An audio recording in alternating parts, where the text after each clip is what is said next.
أشرقت نفسي بنور من فؤادي حينما رددت يا رب العباد.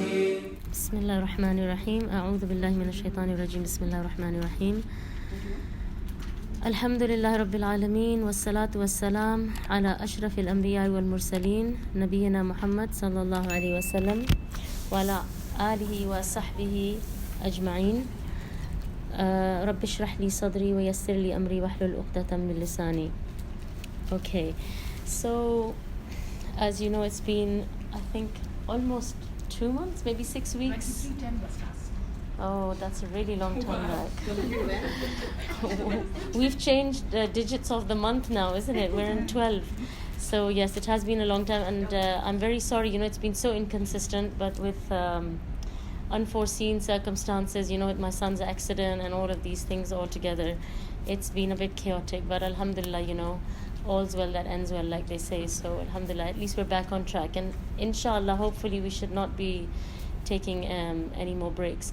If for any reason I can't do a Wednesday, I will try and maybe last minute change it to a Tuesday if I need to, but inshallah, most probably I want to try and finish as much of this as I can, because last time, like we said, that we'd almost finished the Meccan period. We've almost finished even now, but we're still in Makkah. We need to get out of Makkah and go into Medina.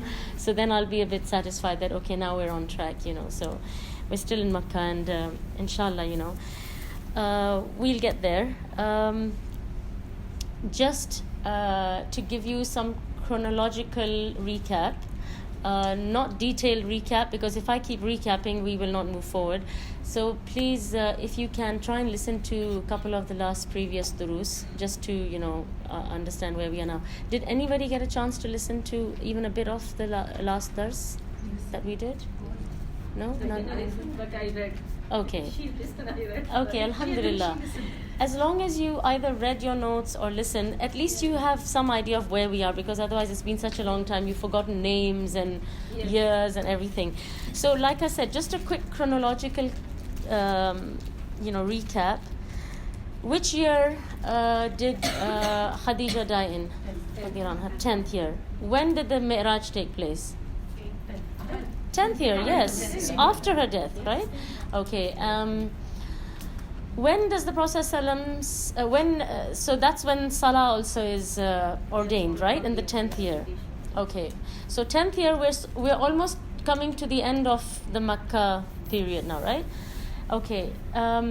When does the Prophet start looking for support? So remember, we said that in Makkah now there's nobody who can look after him or support him or guarantee his safety. There is somebody who's guaranteeing his safety for the time being, but it's a very temporary thing. So he's looking for a proper base and a proper sort of like setup or place to, because he needs to do a job. He needs to spread the message of Islam. Under these circumstances, he can't really do anything. All he can do is just try and make sure that he doesn't get harmed, and the few Muslims who have accepted Islam, they don't get harmed. So, just like, for example, let's say you say, I need to get my house painted, okay? So this is your end goal, is to get your house painted. Your son is sick, your husband's lost his job, I don't know, something else has come up. Can you get your house painted? You can't. You need to sort all this out.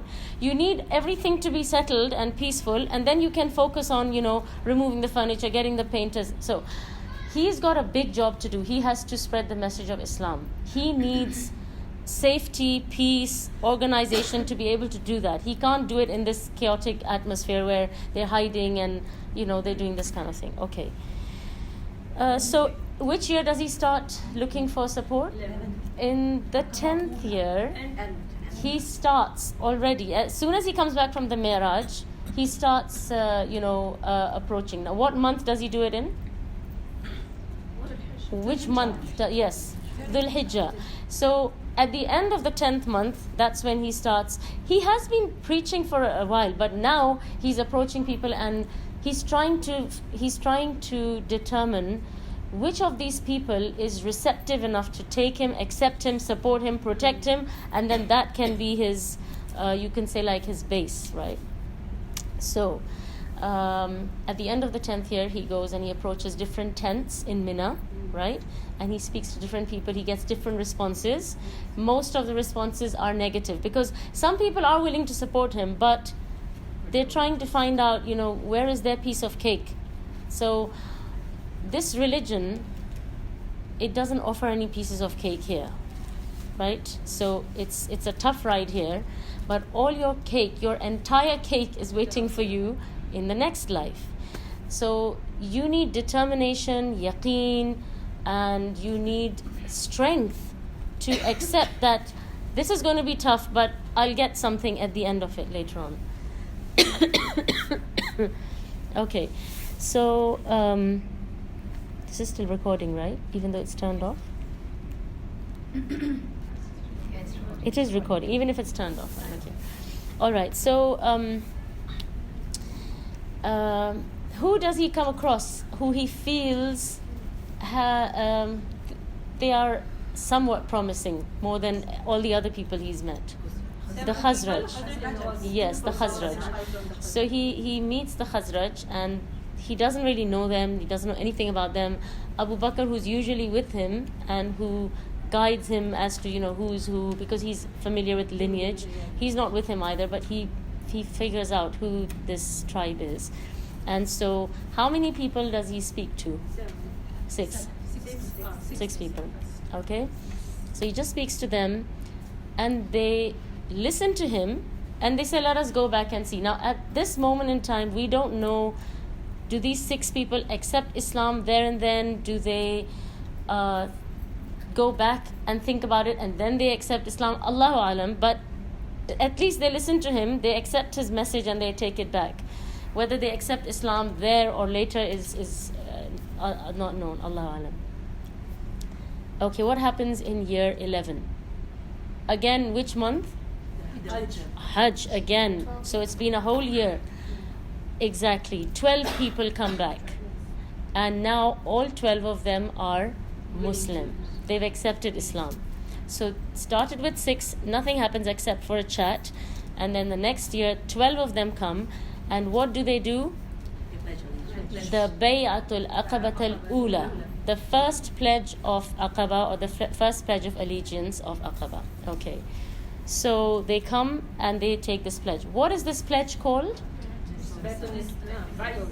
Bay'atun Nisa. It's called the pledge of the women because it's a very unpolitical promise or unpolitical agreement between the Prophet ﷺ and these people. It's the reason I'm saying it's apolitical is because it's just stipulating that be a good Muslim, worship Allah, don't lie, don't cheat, don't fornicate, and you'll be rewarded. And if you make a mistake, ask for forgiveness. It's a very simple, straightforward, theological kind of understanding. Okay. Now these 12 people go back, but when they go back, what does the Prophet ﷺ do? Very good. He sends an ambassador with them who is Mus'ab bin Umair. So he sends back Mus'ab bin Umair to teach them some parts of their religion. And within the first, I think it's the first month or the first week or first few days, there's 40 converts to Islam.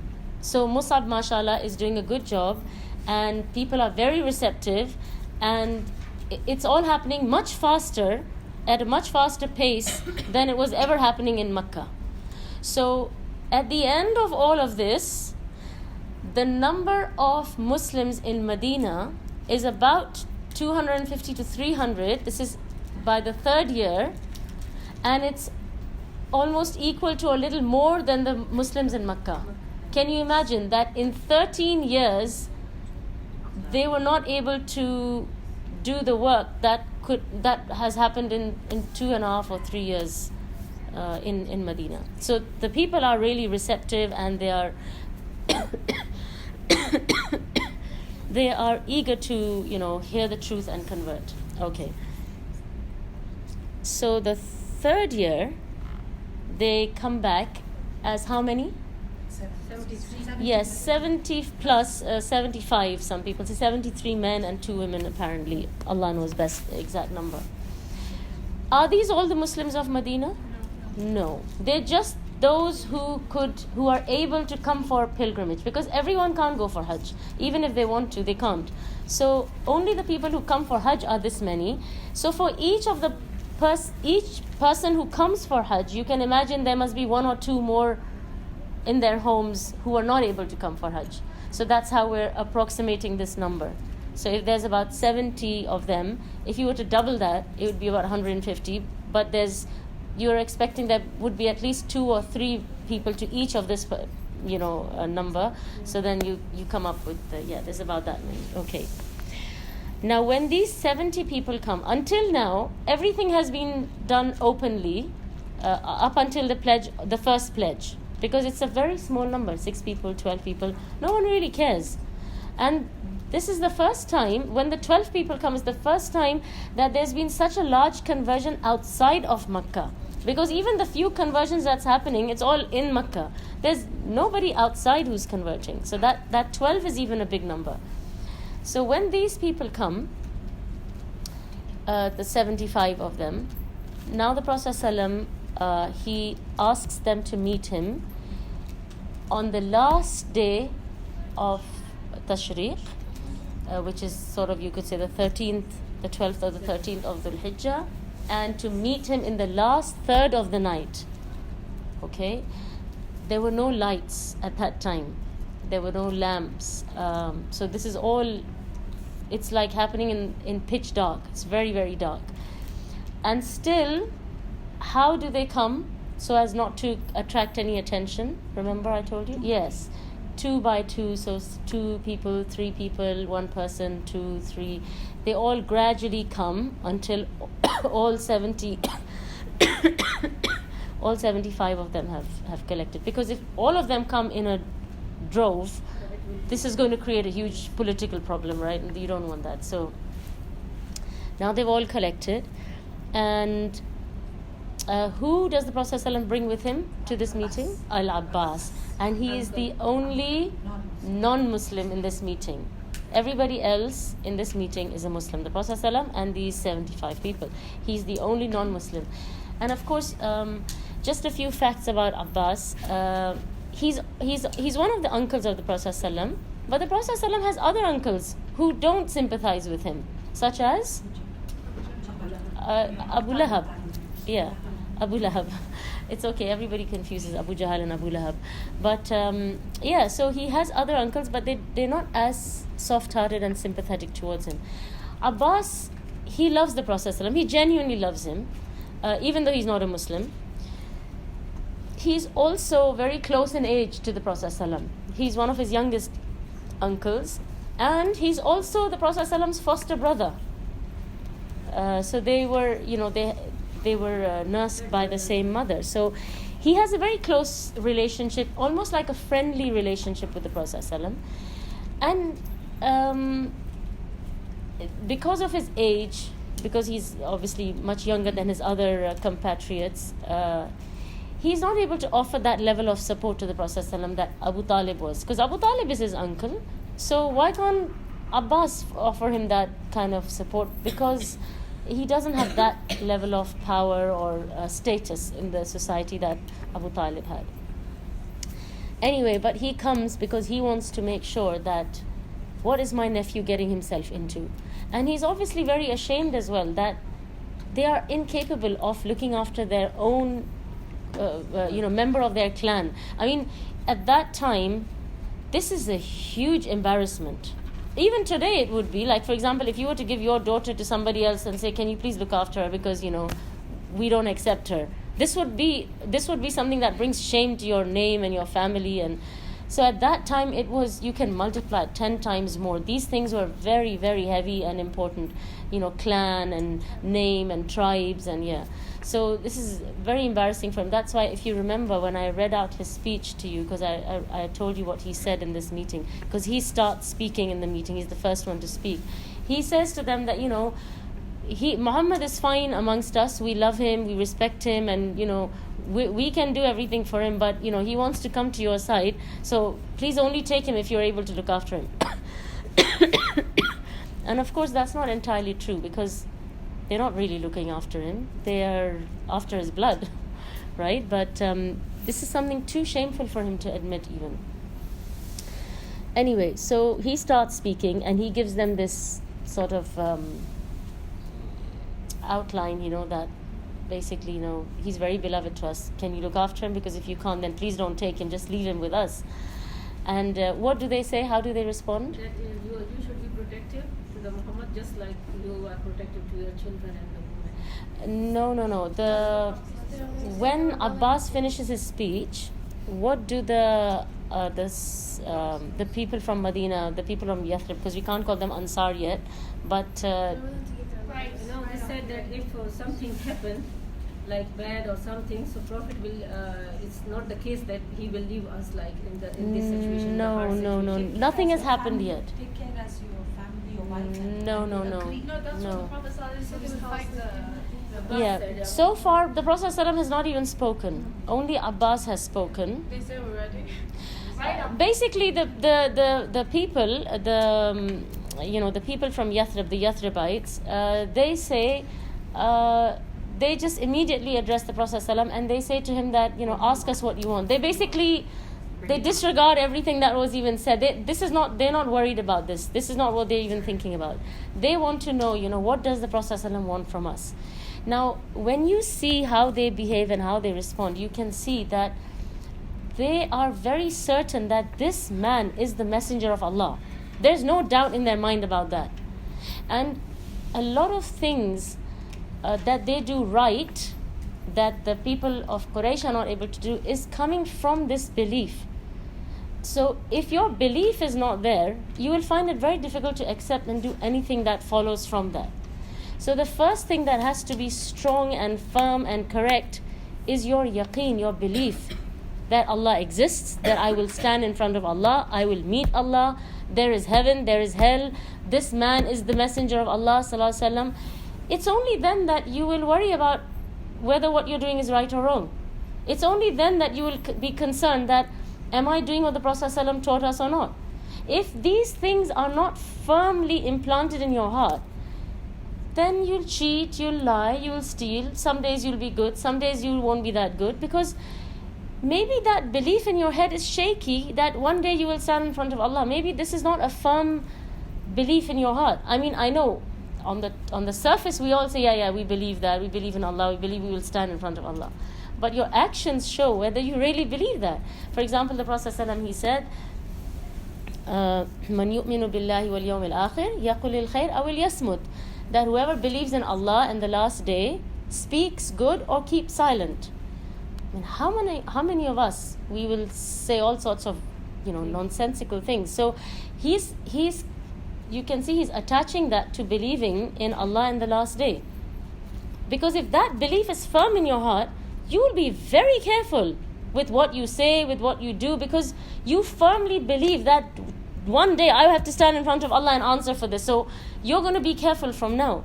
And a lot of us, we've just become really far from that belief system. I mean, the belief is there, but it's not strong and firm and 100%. It's very, very shaky. And that's why some days we are, we act according to that belief system, and some days we don't, unfortunately. So for them, they are convinced that this man is the messenger of Allah. So they're not even thinking about what Abbas is saying right now. They're just thinking, okay, we want to know what the Prophet ﷺ wants from us. And so the Prophet ﷺ, he tells them, so this time now, he tells them something different from the previous pledge. What does he say to them? Now what you said was right. The 7 points, I think. That 5 points, right? Yeah, so basically this pledge has a few points. The first is Obey Allah. Sami'na wa ata'na. In difficulty or in ease. That you will hear and you will obey, in difficulty and in ease. The second thing is that, that's part of the Sami'na and Ata'na. Then the second thing is you will spend in the way of Allah. Yes, your wealth. You will command the good and forbid the evil.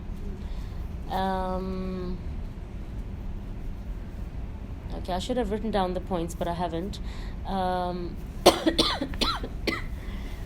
I will maybe write them down for next time and bring them. But they're not. I don't have the exact number of points and exact points, but it's something along these lines. The main thing that he says in this pledge that he did not mention in the previous one is he said, if I come to Medina, you will protect me like you protect your women and children. Okay? And like I said to you last time, that this is a big thing to agree upon, because remember I told you that it is not easy to protect women and children. It's easy to protect another man, but it's very difficult to protect women and children. They are the weak and the most vulnerable part of your society.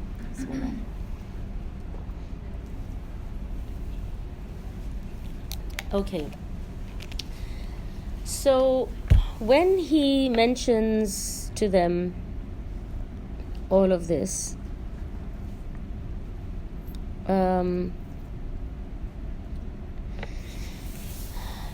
what is their response? This is They are ready to go and give the pledge there and then. And Asad bin Zurara, he goes and he holds onto the hand of the Prophet ﷺ, and he tells them to wait. And he says, just slow down, Now, who is Asad bin Zurara? Where have you heard his name before? He was with Musab bin Yes, he was Umair. the host of Mus'ab bin Umair. So he's from amongst the very early converts. And he's the niece or nephew of Sa'd bin Yes, Mu'adh. he's the nephew of Sa'd bin Mu'adh. And so he's amongst the very early converts. And remember, we talked about the conversion story of Sa'd and Usayd, yes. So this is all from, when Mus'ab goes there, and there are these things that happen there. So he's from that time. So, he stops the bay'ah for a while, and he says that, just slow down, just think about this first. Because he says to the Ansar, I'm calling them the Ansar, but the people from Medina, he says to them, do you realize, once you put your hand in this man's hand, it's all over. You have to be prepared to put your neck under the knife, because you are going to be at war with everyone. You're going to be closed in a box, and everyone from outside is going to try and attack you, because they know some of the challenges he has faced and he is facing, and no one is willing to accept this message. So he just says to them that, do you realize that it's going to be very serious? Fathers are going to lose sons, sons are going to lose fathers. There's going to be a lot of things that you are getting yourself into by putting your hand into his hand. So he says, if you are prepared for that and you are ready to give your blood for this, then go ahead and do it. But he said, if you are not, and if you are still uncertain about it, then he says it's better to pull out now. Perhaps Allah will forgive you. So don't make a promise to Allah, commit yourself to something, and then start it and then say, oh, you know what, I don't think I can see this through. Think about it properly from before. Do your analysis, process whatever you're getting yourself into now, and then see, can I get myself into this or not? Because it's better to do that than to start something off and then withdraw halfway through, because you mess everything up then. You mess everything up for the person who thought you're going to, accompany them, and you mess everything up for yourself. So he's just telling them that, are you sure this is what you want to do? There's going to be bloodshed, there's going to be loss of life, loss of relatives. There's going to be a lot of things that you are accepting when you accept this. They tell him, get your hand out of the hand of the Prophet ﷺ and let us give him the bay'ah. That's how sure they are of what they are doing. You see their yaqeen, their belief in the messengership of the Prophet ﷺ is so strong. It's so present. Their focus is so clear. They know exactly what they're getting themselves into. And this is exactly what they want, And what they want is the one thing that the Prophet ﷺ promises them. So, okay. when the Prophet ﷺ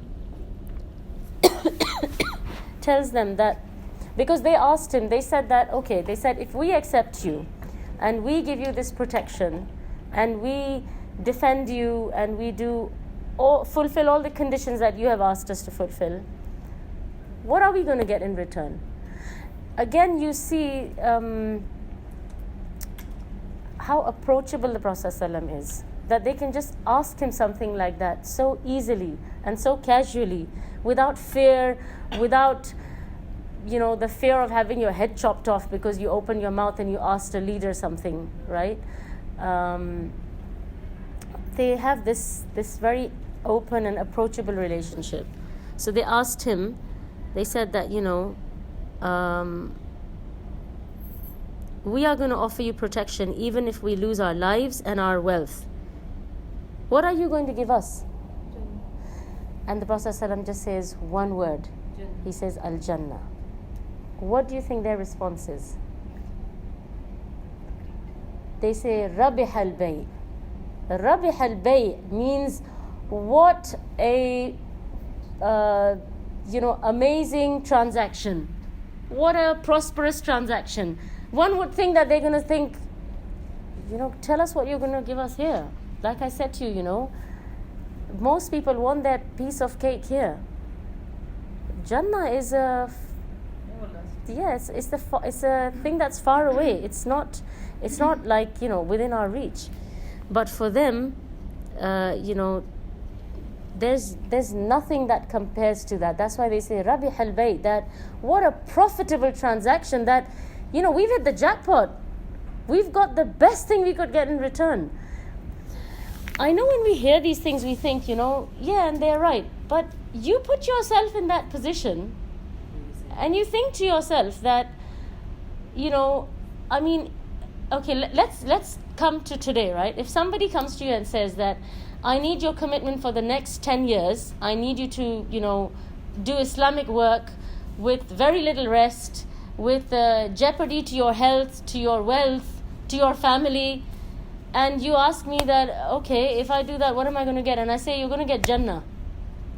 You're probably going to say, okay, that's very nice, but maybe you should ask somebody else. Honestly, let's be really, really honest and realistic. I don't know if there's anybody today who will think, oh, wow, really, I'm going to get Jannah? Oh, sign me up for this. People are going to be thinking, I'm going to be sick. I might lose my life. I might lose my parents. I might lose my siblings. Do I really want to get involved in this? And they're getting no physical gain or tangible gain that he's promising. Now remember, when you do something for Allah, you do get tangible gain. It does come.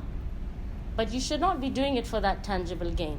Just like, for example, when you fast, your body detoxes, you might lose some weight, you might lose some inches, your skin might look more fresh, I don't know, whatever, But now, that's the gain you're getting from obeying Allah and fasting. So your fasting should be for Allah, and you get all this additional bonus gains, right? But what if you start fasting now because you say, I want to have good skin, and I want to lose some inches, so I'm going to fast in Ramadan. Now you've lost it all. You might not even get that glow in your skin and lose the inches, right? Because your niyyah is all messed up. So what I'm trying to say is, when you do something for Allah, you do get tangible gain. You do get, eventually these people go on to, becoming leaders and governors and, ministers or whatever. They are going to get power. They are going to get wealth. But that's not what their focus should be, and that's not what the Prophet ﷺ is promising them. He's saying to them, I can give you nothing tangible, physical in the dunya, but I can promise you Jannah. So, again, these are all lessons for us to learn. That when you sign up for something, such as Islam, when you say La ilaha illallah, that's basically your contract with Allah, right? And Allah talks about that in the Quran. He says that once you say La ilaha illallah, He says, do you think that you will not be tested? And He says in Surah At-Tawbah as well, He talks about people who, once they become Muslim, that, this is a transaction, but it's a profitable transaction if you can focus on that profit rather than, looking at the other things on the sides. And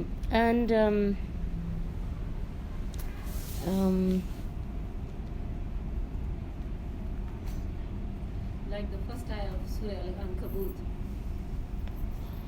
The Yeah. first ayah of Al-Ankabut. Yeah. حَسِبَ الَّذِينَ yeah. أن يقولوا آمنا وهم لا يفتنون. Yes. وَلَقَدْ فَتَنَّا Yeah. الَّذِينَ مِنْ قَبْلِهِمْ. Yeah. So there was something else I was going to tell you, but it's gone out of my head now. But did they know they were going to sign up for that in the first place? Yeah, so basically, that's what, Asad bin Zurara tried to tell them. The Prophet ﷺ told them in a subtle way. He says to them, I mean, he's clear. He's not trying to mince his words, but he says, you're going to protect me like your women and children. So that means a very, very high degree of protection. So, yes, and you see, these people, from their past history, they have been warriors. And they know what war is like. They know what bloodshed is like. They have a very good idea of that. And they are ready to commit themselves for it.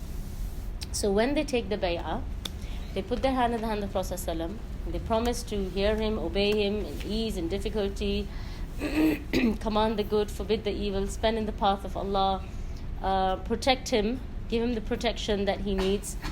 And the Prophet ﷺ in return promises them Jannah. Each one of them. And I mean, that must be an amazing thing, for to hear the Prophet ﷺ promise you Jannah if you do X, Y, and Z. I mean, I know that we think that, I'd do it, I'd close my eyes and I'd just do it. But it's a big thing that they're committing themselves to. And as you will see as the story goes on, they do lose lives, they do lose family members, they do lose a lot of things.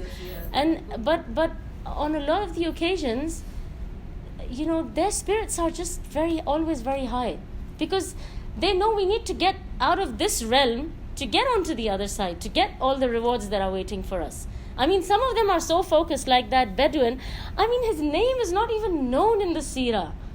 In one of the battles, he comes to the Prophet ﷺ, and the Prophet ﷺ says, and the Prophet ﷺ says to him, that this is your part of the booty, because when the war is finished, then they have to distribute the spoils of war, what they call. And he says to the Prophet ﷺ that I didn't sign up for this. He said, I came here so that an arrow goes through my throat and I get to Jannah. And then he turned around and he went away. And the Prophet ﷺ said that if he is sincere, he will get what he wants. And in the following battle, he's hit in an arrow in exactly the same place that he had pointed at. I mean, I'm trying to say that, honestly, like the other day, I was thinking about something that I needed to do, or something that I needed to buy, or I needed to get. And I thought to myself, that I'm in my 40s. Maybe I'll live another 20 years, 30 years if something doesn't get me before that. The Prophet ﷺ predicted, right, that his ummah will live about between 60s and 70s. I mean, nowadays people are getting cancer like you get the flu. So who knows, But okay, let's say I have 20 years or 30 years more to go. And I'm thinking to myself, why am I even bothering with this thing? It's such a short time. I mean, 10 years, 20 years goes like that, honestly. So why even waste your time with something like that? Just focus on the real deal, on the real business, and just focus on that and work on that, because that is what you are going to see on the other side. All the other things that we spend our time doing and arranging for ourselves, for our comfort, that comfort is not even going to last you. I know so many people who, for example, who made themselves homes and bought a flat, or had a whole house constructed and everything, and they didn't even live to see it. This happens a lot. I know at least 2 people. I know one man who turned blind the day his house was ready, so he couldn't even see it or enjoy it, and he was very miserable after that. And I know another man who died before he could walk into his new house. Bismillah. But I'm just saying that if we really do the mathematics and we realistically look at things, 20, 30 years, that's just going to go like that, and you're going to be wasting your time with all this. So anyway, they are very focused. think that's what it says. If you keep your eyes on the goal, you don't see the obstacles. Yeah. So now, so they're very happy with receiving Jannah in return for their promise, but and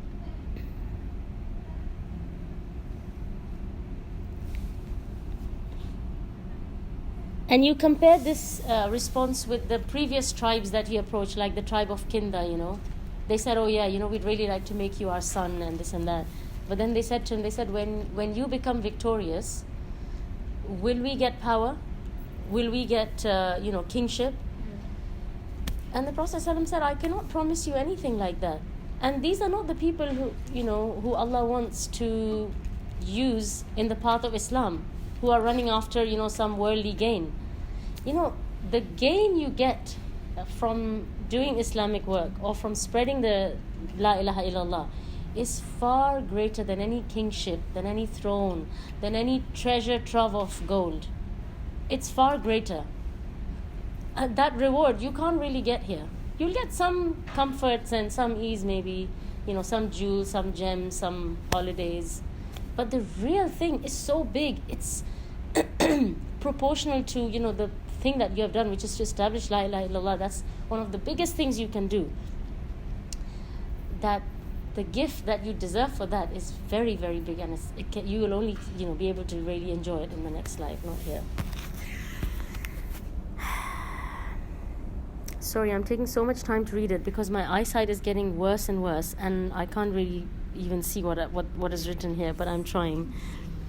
Okay.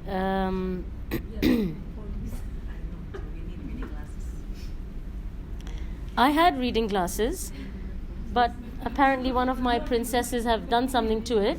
So I found an empty, glass case, and until today I don't know what happened. So I'm guessing someone broke it by accident and got really scared and threw it in the bin or something. I don't know.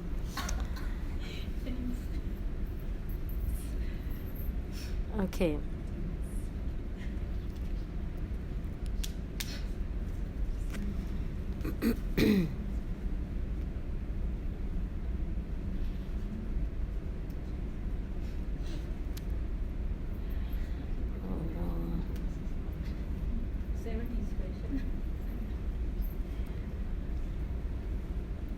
Okay.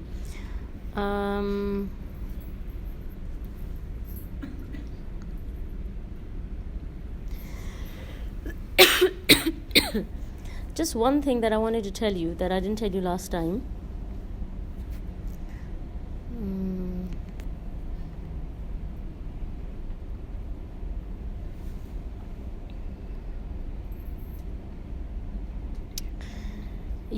I mentioned to you that once Sa'd ibn Mu'adh and Usayd become Muslim, Usayd bin Hudayr, they become Muslim. They are the leaders of what tribe? No. Yes, Khazraj. Khazraj is the one that is, becoming Muslim very, very quickly. Aus are they're creeping behind, crawling, yeah. So, the Banu al-Ashhal, who are the sub-tribe of the Khazraj, they all become Muslim once these two leaders become Muslim, and that's one of the biggest conversions that takes place.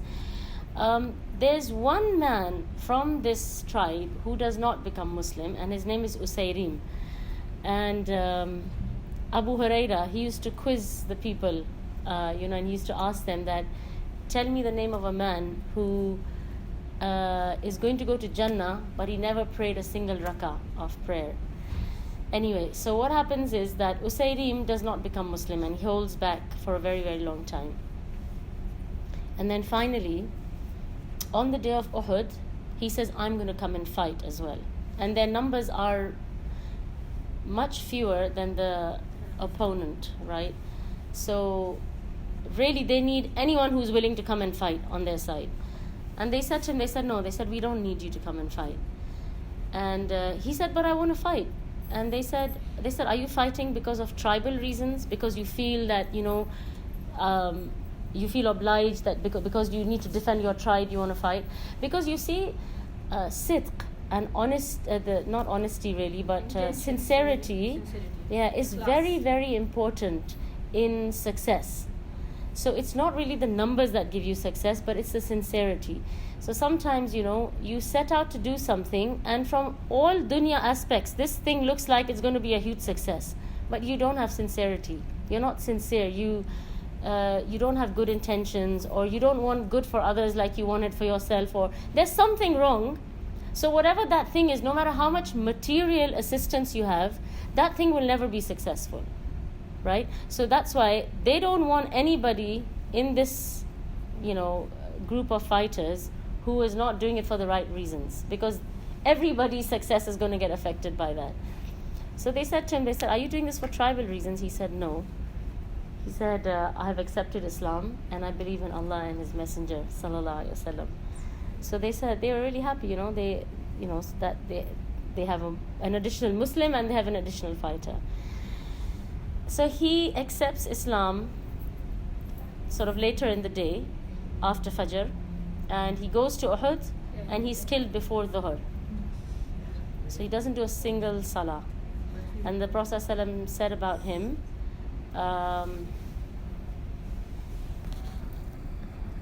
عمل قليل أجره كثير وهو من أهل الجنة. That his actions were very little, but his reward is very great, and he's from the people of Jannah. I mean, how beautiful is our religion, Why do you think that somebody like that gets Jannah, and he probably gets the reward of anything that any of us would have done, like some of the good actions that we do, like salah or zakah or sawm or things like that. Why do you think he gets this ajr when he didn't do anything? He only fought and he was killed. Yes, sincere. What is the result of that sincerity? How he became a Muslim. No. He became a Muslim. He decided to become a Muslim. Yeah, he's a martyr. He became a Muslim. No. Okay, let me ask you this question from another angle. The people who go to Jannah, let's say I live until the age of 70.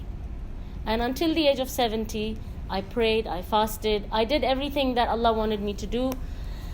And Ya Rab, Allah is pleased with me and He puts me in Jannah. Let's say for every good action, the reward is multiplied, right? So for 70 years of good deeds, let's remove like the first 13, 14 years because I'm not even mukallaf, right? The pen is lifted from me.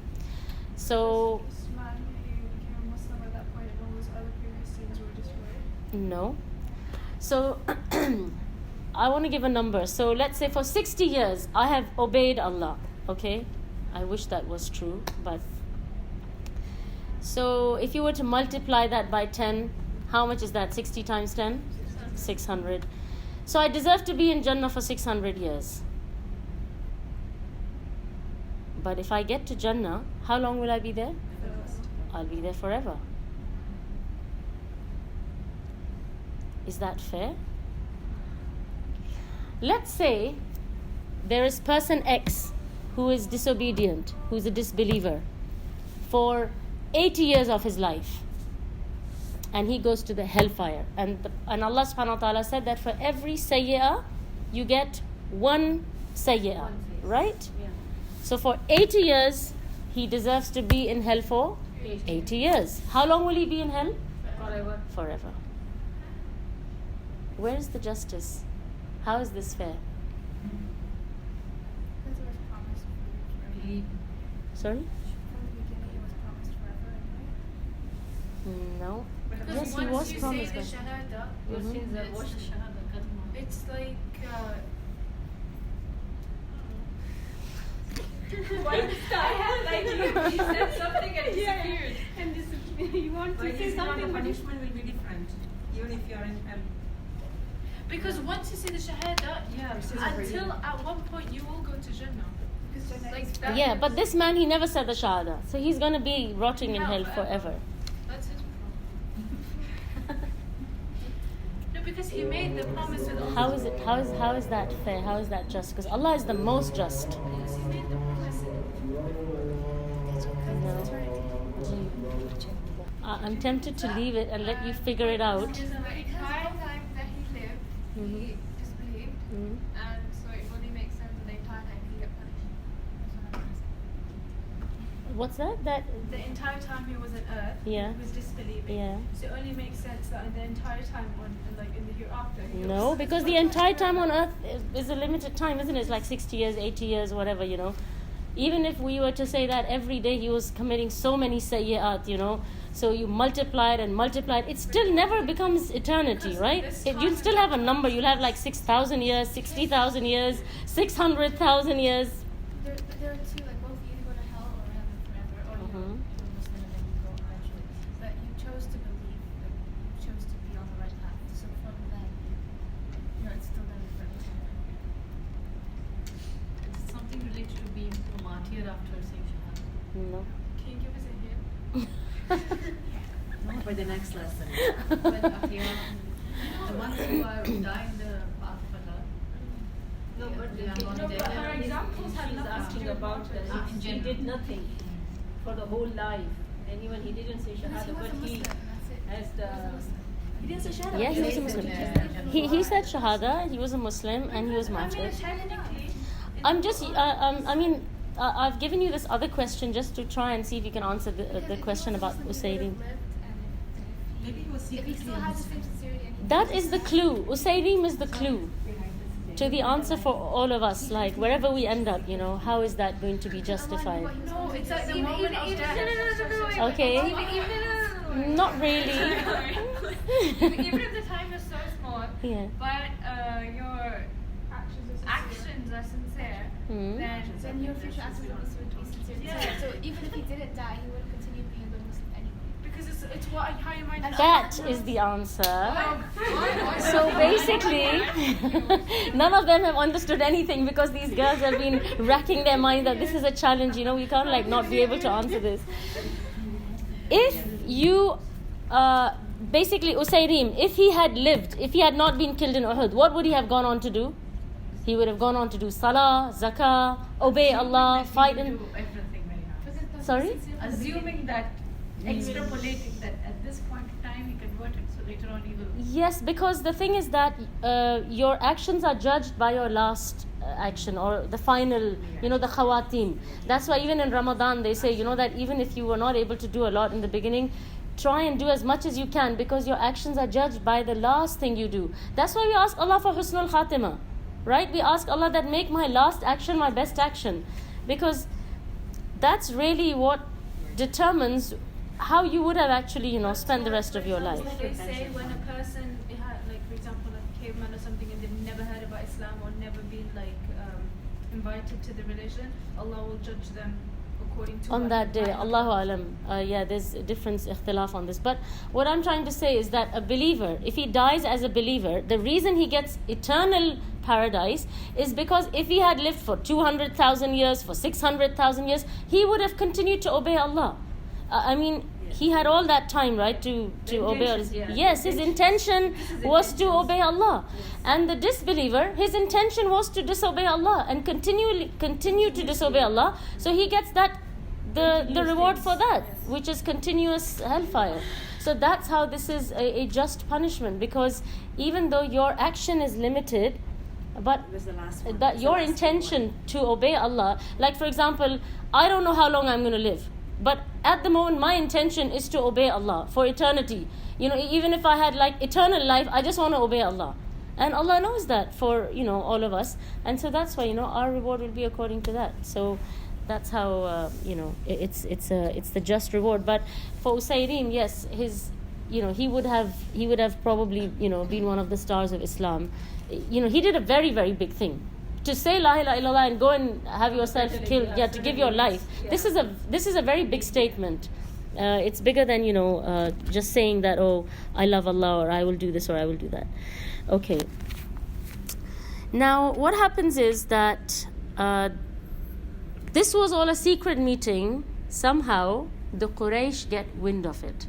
in some narrations it says that the shaitan tells them. Because even in one of their meetings, shaitan is present in one of their meetings and he gives them ideas. We'll talk about this later on when we talk about the hijrah.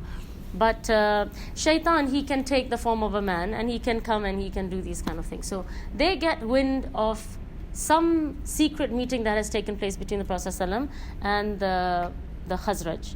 So the Quraysh, they get together and they march towards the campsite in Mina where the Khazraj are camped, which is near Aqaba. And they come there and they say, what's going on? We've heard that you've met Muhammad and you've got some contracts and agreements with him, and you're promising support for him, you're promising to do this X, Y, Z for him. Now, when they come to the campsite of the Khazraj and they speak to them, who do you think they're speaking to? Is it just those 70 people? No. Maybe one? No. 75. No. Who's come on this pilgrimage? Yeah, there's Muslims. yes, there's Muslims and non-Muslims. The non-Muslims used to come for Hajj. I mean, the majority of people in Mina right now, what are they? Are they Muslim or non-Muslim? They're non-Muslim. It was a tradition for them to come for Hajj. That's why the Prophet ﷺ would use this opportunity to try and spread Islam, because there are people coming from all parts of the world for Hajj. Hajj has been happening for centuries. So when they go and they speak to the campsite of the Khazraj, they're speaking to, I don't know how many hundreds of people who have come from Medina, from Yathrib. Out of them, there are 75 who are Muslim, but there are lots of others who are non-Muslim. So when they come and start hurtling these accusations, who do you think speaks up? The non-Muslims. So what are you talking about? We haven't met Muhammad. We didn't speak to him. We didn't have anything to do with him. We haven't made him any promises. We haven't signed any contracts. And the Muslims, they just keep quiet. And a couple of them, I think...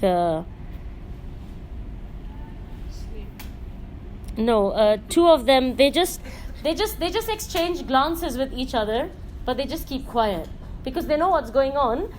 And these non-Muslims, when they say to the Quraysh that, what are you talking about? They're telling the truth.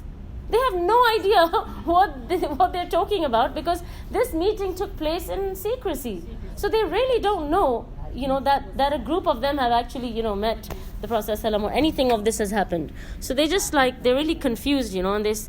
So as they're saying, that we don't know what you're saying, the Quraysh start to believe it, because it does sound like they are genuinely confused. They don't know what they're being accused of right now. And so No, but wouldn't they know that there's like, are they actually the... no, they really did not know, because these people did it so discreetly. No, for example, don't they know that there's so many Muslims with them right now, because all over Yathrib? They know that there are Muslims with them, but they don't know that they've had a meeting with Muhammad ﷺ. Muslim and non-Muslim. And I don't think they know exactly which ones of them are Muslim, which are not. But what they don't know is that an active meeting has taken place. They are definitely haven't seen that happen. So, they're just saying that we haven't made any contracts with Muhammad alayhi salatu wasalam. So Ka'b ibn Malik said, we Muslims were staring at each other silently and we did not speak. And the people of the Quraysh were starting to get convinced. And Ka'b ibn Malik said, I wanted to change the topic. Because they are panicking as well, that, okay, so far everything is going okay, but they shouldn't latch on to something, so he's thinking that let's just, do something else. So what he does is, he says, Abu Jabir, who's one of their seniors, he goes, oh, Abu Jabir, being one of our leaders, you cannot even afford to wear new sandals like this young man of Quraysh. He just talks about something completely random, it's just the kind of thing you do if, you're stuck in a conversation where someone's about to ask you something you don't want to give an answer for. You think, oh, how about that? It's something really random. So he just says, oh, look at your sandals. They're so old and you're one of our leaders. And look at the sandals of the Quraysh leader. So the Quraysh leader, he gets a bit annoyed, and he says, he takes off his sandals and he throws them at Ka'b. And so Ka'b catches them, and Abu Jabir, he says to Ka'b, he says, look, you have upset the young man. And he says, take it easy, Ka'b. You have made this young man angry. Give him back his sandals. So Ka'b says, no, I will not give them back to him. And he says, هذا فعل حسن سأسلبه. He says, this is a good omen. I'm going to take these sandals as spoils of war. And he keeps the sandal. Okay? And that was the end of that meeting between the Prophet ﷺ and the Ansar. And it is one of the most significant meetings, or most significant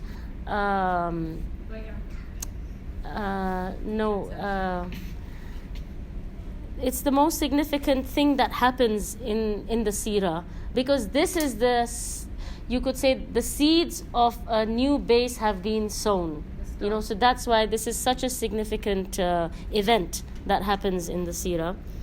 And finally the Prophet ﷺ, he has a solid base from where he can start spreading his message, from where he can actually start his mission. Of course, he's been trying to do his mission for the last 10 years, 10 odd years, or 13 years, or whatever you want to say, but he has really struggled to do it. And this was the Bay'atul Aqabatul Thaniya. This is the second bay'ah, and this is the more serious bay'ah that they take, and it is done, like we said, about 75 people, maybe 73 men. There are 2 women, and the Prophet ﷺ, he takes their bay'ah without any physical contact. The Prophet ﷺ is known to have never made any physical contact with any woman, so he just orally, what they call shafawi, he just orally takes their bay'ah. The camping is in Mina, right? Yes, the camping is in Mina. And I wanted to go through the lessons that we learned from this Pledge of Allegiance, but I think Salah is going to start now, in the next 2 minutes or 3 minutes. It's 10 to 7 now. 5 minutes? I thought like nahi chal raha. Okay. Yes, you can. Okay. So I don't want to break up the lessons, so I wanted to do them all together. And was it on Sa'd ibn Mu'adh, head of Aus? no, Khazraj. Head of Khazraj. Yeah. And specifically Banul Ashhal, the tribe of Ashhal. Okay. Okay, I'll go through one of the lessons, so at least I feel that we started the lessons. Although I didn't want to break it up, I wanted to do all the lessons. I remember. Yeah, I do recall some connection between him and Aus, but as far as I know, from Isn't it the opposite? Like he's the leader of Aus, and the other ones are Khazraj. I'll check again, but as far as I'm aware, they're both leaders of. Because I remember when the other battle took place, where he lost his arm, when he got shot in his arm or something. They said that he will give out the justice. And remember Aus, they say that Sa'd bin Mu'adh of Aus will give out the justice for the people. Okay, I'll check again, inshallah.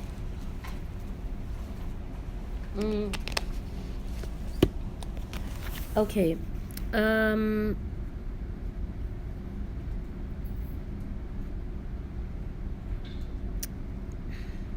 I don't want to rush through these lessons because they are important. So I'm thinking that maybe it's better we'll do the lessons that you learn from this, the first pledge and the second pledge. We'll do them next time, inshallah. There's only about 4 or 5 points, but I just want to, touch on them thoroughly. I'll mention the first one today, inshallah. So the first lesson that we learn is to not procrastinate. Procrastinate means to put things off and to delay and to postpone. All our mothers just looking at us. Yeah. Every time we have to do something, we think, oh, I'll do it later, I'll do it tomorrow, I'll do it in an hour. It's never, get up and do it. There's very few people who will actually get up and, do it. These are the lessons from the two pledges? Or Yes, from the two pledges. So the first thing that we learn is that, when these people, they came from Medina, the smaller group. In fact, even this group, Ka'b